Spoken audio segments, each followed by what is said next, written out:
This digitized 8mm reel was titled Trip Out West. It was discovered at an estate sale in Santa Rosa, California.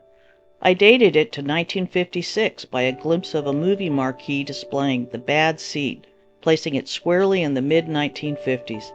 What unfolds is a nostalgic road trip through post-war California, starting with drives through Los Angeles, where vintage cars cruise past palm-lined streets and classic storefronts, where you could turn down a street and see urban oil drilling.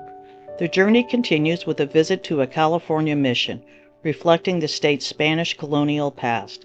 Then it's off to Knott'sBerryFarm, back when it was still a quaint roadside attraction, brimming with frontier charm.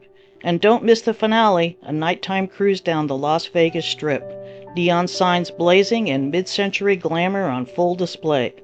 This reel is a time capsule of mid-century Americana, seen through the eyes of travelers chasing wonder out west. I'd really appreciate it if you enjoyed this video to like and subscribe. It encourages me to do more, and it helps this channel grow. Thanks for watching.